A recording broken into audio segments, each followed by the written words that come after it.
Hi everyone, exam medicine channel में आप सभी का स्वागत है। इस वीडियो में हम बात करने वाले हैं इलाहाबाद यूनिवर्सिटी में जूनियर ऑफिस असिस्टेंट के स्किल टेस्ट को लेकर। जैसा कि आपको पता है कि आपकी कल नोटिस आ चुकी है कि 13 मार्च को आपकी स्किल टेस्ट होने हैं। और जैसे ही नोटिस आया, आप सभी कैंडिडेट जो कि एग्ज़ाम देने जा रहे हैं, कुछ लोगों को डाउट स्टार्ट हो चुके हैं दोबारा से। इसके बारे में हमने पहले भी डिस्कशन कर रखा है, आप सबको क्लियर बताया भी गया था कि आपको वहाँ पे टाइपिंग क्या करनी है और क्या नहीं करनी है। जब आपके एग्ज़ाम कैंसिल हुए थे तो उस दिनों में भी इस बारे में बातें हुई थी, लेकिन फिर भी कुछ कैंडिडेट्स के डाउट है, उसको मैं इसमें क्लियर कर देती हूँ। यदि इसके बाद भी आपके कोई रहते हैं डाउट तो आप कमेंट सेक्शन में पूछ सकते हैं। और ये वीडियो यूज़फुल होगी जूनियर ऑफिस असिस्टेंट के कैंडिडेट के लिए ही, जिनको टाइपिंग देनी है 13 मार्च को। आइए देखिए, इसमें मैं आपको बता दूं कि पहली बात तो मैं आपको नोटिफिकेशन में जो जूनियर ऑफिस असिस्टेंट के लिए नोटिस दिखाई गई थी उसको मैं आपको एक बारी दिखाती हूँ। यदि आपके पास हो तो आप वहाँ से भी देख सकते हैं। देखिए, आप स्क्रीन पे देख पा रहे होंगे, ये है जूनियर ऑफिस असिस्टेंट। जो नोटिफिकेशन था उसमें सिर्फ मैंने उसी इमेज को लिया है जहाँ पर जूनियर ऑफिस असिस्टेंट के बारे में लिखा हुआ था। इससे आपकी चीज़ें क्लियर हो जाएंगी और कुछ कैंडिडेट के पहले से भी क्लियर है। बात हम सिर्फ यहाँ पे ये करने वाले हैं आपके स्किल टेस्ट को लेके। देखिए, यहाँ पे लिखा हुआ है साफ साफ कि having a typing speed of 30 word पर मिनट इन इंग्लिश। यदि आप इंग्लिश में करेंगे तो स्पीड क्या होनी चाहिए, 30 वर्ड पर मिनट। और उसके बाद लिखा था 25 वर्ड पर मिनट हिंदी। तो आप यहाँ पे देख रहे होंगे बीच में आपके लिखा हुआ है और का मतलब ही है कि या तो आप इंग्लिश में करना है आपको, या तो हिंदी में करनी है टाइपिंग। अब बात आती है कि आपके एग्ज़ाम जो है 1 घंटे के कराने जाने हैं इनको। और आप लोगों में से ही कुछ लोगों ने कल ये भी कमेंट में पूछा है कि जो आपके एग्ज़ाम 6 तारीख को हुए थे क्या वैसे ही एग्ज़ाम होंगे या उनका जो पैटर्न था वही आपको आएगा। तो मैं आपको बता दूं कि जो 6 फरवरी को एग्ज़ाम थे वो जूनियर ऑफिस असिस्टेंट के नहीं थे, वहाँ पर डेटा एंट्री ऑपरेटर था, सेक्शन ऑफिसर या अदर पोस्ट के थे और स्टेनो के भी थे। लेकिन आपके जो होने वाले हैं 7 को थे, 7 फरवरी को, जो कि कैंसिल किए गए हैं और अब 13 मार्च को होने वाले हैं। तो जो 6 को आया था वो उनका अलग है, इसलिए क्योंकि उनको कुछ चीज़ें करने को मिली थी, मतलब कई चीज़ें सॉल्व करनी थी 1 घंटे के अंदर टाइम मैनेज करते हुए। कुछ लोगों को तो सी लैंग्वेज से भी रिलेटेड चीज़ें पूछी गई थी और ये सारी चीज़ें जो कैंडिडेट वहाँ एग्ज़ाम देने गए थे उन्हीं लोगों ने ही ये सारी चीज़ें बताई हैं। क्योंकि जो वहाँ कैंडिडेट एग्ज़ाम देते हैं या आप ही लोग अब देने जाएंगे 13 तारीख को, तो आप लोग जितने अच्छे से उस चीज़ को बता सकते हैं वो कोई आपको नहीं बता सकता। तो जो मैं आपको ये बातें बता रही हूँ कि वहाँ पर जो 6 तारीख को हुआ था उनको अलग अलग चीज़ें मिली थी उसमें प्रेजेंटेशन टाइप के बनाने के लिए। वो आपके वर्ड की भी चीज़ें मिली थी और उसमें एक्सेल की भी थोड़ी चीज़ें मिली हुई थी और सी लैंग्वेज की भी थी। तो वो उतने ही देर में उनको पूरी चीज़ें करनी थी और आपको आते समय कुछ भी वापस नहीं मिल रहा था, मतलब जो आप लेके जाओगे अपना ओरिजिनल आईडी और वही सारी चीज़ें आएंगी। तो खैर ये बात रही 6 तारीख फरवरी को जो हुई थी एग्ज़ाम, तो उससे आपका कोई मतलब नहीं है क्योंकि आपके जूनियर ऑफिस असिस्टेंट के हैं। आपका सिलेबस जो रखा गया था, मतलब सिलेबस का मतलब है सिलेबस तो रिटन एक ही था, मतलब यहाँ पे जो देख सकते हैं जो है एसेंशियल क्वालिफिकेशन, जो कि योग्यता होनी चाहिए, मस्ट जो योग्यता होती है, आप में ये चीज़ें मांगी गई थी। जबकि उनके में आप देखेंगे तो उनके में कुछ अदर चीज़ें मांगी गई, वर्किंग एक्सपीरियंस भी मांगा गया था। तो 6 और तारीख को जो एग्ज़ाम हुए थे उससे अपने स्किल टेस्ट की तुलना ना करें कि जो 6 को आया था वैसा ही आपका होगा। अब हम बात करते हैं आपके एग्ज़ाम को लेकर। तो देखिए, 7 तारीख को भी आपके जब एग्ज़ाम स्टार्ट हुए थे तो कुछ कैंडिडेट ने थोड़ा किया था, बीच में ही सिस्टम जो है बंद हो जा रहे थे, प्रॉब्लम आ रही थी, तो बीच में ही चीज़ों को बंद कर दिया गया था। तो लोगों के अलग अलग अपने विचार थे, सबने अलग अलग बताए कि किस तरीके से है। वो भी वीडियो पड़ी भी होगी, आप देख सकते हैं, कमेंट सेक्शन में भी वहाँ पे व्यूज़ होंगे सारे कि सबने क्या आपने बताए।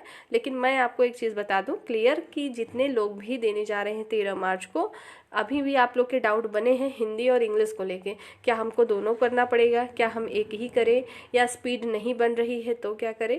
तो मैं सबको बता दूं कि पहले था कि यहाँ पे देखिए क्वालिफाइंग नेचर है, ये अगर आप लाइन पढ़ोगे तो इसका मतलब यही होता है कि 30 वर्ड पर मिनट अगर इंग्लिश में नहीं है तो आप क्वालिफाई नहीं होगे।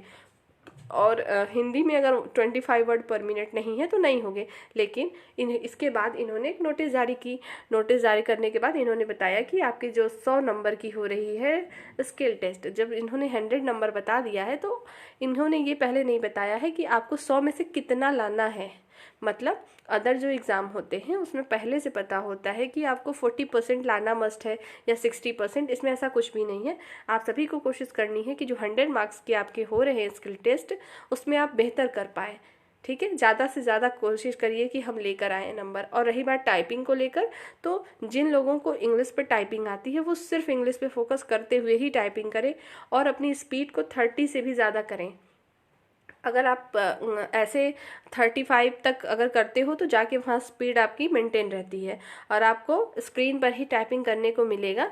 ठीक है, और स्क्रीन से ही मैटर आपको देखकर टाइप करना पड़ेगा। और दूसरी बात ये है कि आपको जैसे पैसेज दिया रहेगा आपको उतने टाइम मैनेज में करना है। दूसरी बात ये है कि जो 7 तारीख को एग्ज़ाम हुए थे, अगर कुछ कैंडिडेट ने और भी किए होंगे तो ऐसा तो आपको भी पता है कि अगर एक बार एग्ज़ाम बीच में चेंज हो गया है तो सेम पैटर्न आपको नहीं मिलेगा, रहेंगी चीज़ें वही लेकिन कुछ चीज़ें बदली हुई आपको दिखाई देंगे एग्ज़ाम में। तो आप लोग इंग्लिश पे अगर टाइपिंग करते हो तो सिर्फ इंग्लिश पे करिए, वहाँ दोनों नहीं करना है, वहाँ सिर्फ आपको दोनों में से एक करना है। यदि वहाँ पर उपस्थित जो इतने लोग होंगे अगर वो आपसे कहते हैं कि नहीं आपको दोनों करना है तो आप ही लोगों को क्वेश्चन उनसे करना पड़ेगा कि जब नोटिफिकेशन में एक ही है तो हम दोनों क्यों करें। फिलहाल ऐसा होगा नहीं, आपको किसी एक पर ही करना है, आप जिस पे कंफर्ट है उस पर करिए। और एक सजेशन और है, जो लोग हिंदी टाइपिंग भी जानते हैं, बहुत सारे कैंडिडेट ऐसे होंगे, ऐसा ज़रूरी नहीं है कि सिर्फ वो इसी का एग्ज़ाम दिए हैं या इसी में क्वालिफाई होंगे। बहुत सारे कैंडिडेट हर जगह टाइपिंग देते रहते हैं तो उनकी हिंदी और इंग्लिश दोनों अच्छी होती है। तो आप अगर दोनों पे करते हैं, प्रैक्टिस कर सकते हैं, समय है आपके पास तो दोनों करके जाइए। नहीं तो जिनकी अगर एक पे प्रैक्टिस है तो वो भी इस बात से ना घबराएं कि हमें नहीं आती, हमको क्या करना है, तब भी आपको एग्ज़ाम देने जाना है।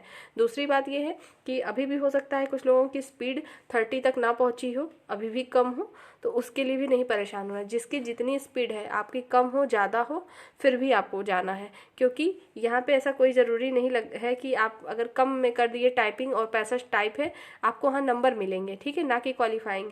तो आपको कम हो तो भी आपको जाना है, आपको एक एक्सपीरियंस ही मिलेगा। तो और फॉन्ट की बात कर लूँ अब हिंदी में कि कुर्ती देव मंगल, अभी भी लोग इस पे भी कन्फ्यूज़न में हैं कि वहाँ पे क्या करना है। मैंने पहले ही बताया, करना आपको कोई एक है, या तो इंग्लिश या तो हिंदी करना है। ठीक है, और रही बात जो लोग हिंदी भी जानते हैं या हिंदी भी प्रैक्टिस में कर रहे हैं, तो आप सभी लोग जिस पे करते हो, आपको कुर्ती देव पे आती है, अच्छी बात है, आप उसी पे करते रहिए। मंगल फॉन्ट के कैंडिडेट ज़्यादा होंगे, उनको आती है, आप उस पे करिए, आपको चेंज करके करने की कोई ज़रूरत नहीं है। ये जो मैं अभी आपको ये बात बता रही हूँ, मैं अभी नहीं बता रही हूँ, मैंने अपने कई वीडियोज़ में आपको ये चीज़ें बताई थी उस समय जब आपके स्किल टेस्ट होने वाले थे, तभी आप लोग के उस समय भी इसको लेके कमेंट थे। तो ये वीडियो बनाने का पर्पज़ सिर्फ इतना है कि जैसे ही एग्ज़ाम डेट आई है, फिर से लोगों में, आप सभी में से ही कुछ हैं कैंडिडेट जिनके कन्फ्यूज़न फिर से स्टार्ट हो गए हैं। उम्मीद है अब इस वीडियो के बाद आपकी कोई कन्फ्यूज़न नहीं होंगे इसको लेकर। तो कोशिश करिए अच्छे से टाइपिंग करिए और ये भी कोशिश करिए कि एक्यूरेसी के साथ करें। टाइपिंग करना ही ज़रूरी नहीं होता, सही सही वर्ड को हम टाइपिंग कर रहे हैं कि नहीं, जैसा फॉर्मेट आपको वहाँ मिलेगा सेम टू सेम लिखना है। अगर वहाँ स्पेलिंग गलती भी है तो आपको अपने से सुधार के टाइपिंग नहीं करनी होती है। ठीक है, इतनी सारी चीज़ें आपको करनी है। तो इस वीडियो में सिर्फ आपको इतनी ही चीज़ें बतानी थी। यदि आप सभी के टाइपिंग स्किल टेस्ट को लेकर कोई भी क्वेरी हो तो आप पूछ सकते हैं। नेक्स्ट वीडियो में मैं कोशिश करूँगी कि उस चीज़ को भी मैं क्लियर कर सकूँ, और कोई भी और इन्फॉर्मेशन रिजल्ट से कोई भी अपडेट आएगी तो मैं आपको ज़रूर बताऊंगी। इस वीडियो में सिर्फ इतना ही, नेक्स्ट वीडियो में हम फिर मिलेंगे, तब तक के लिए टेक केयर, जय हिंद।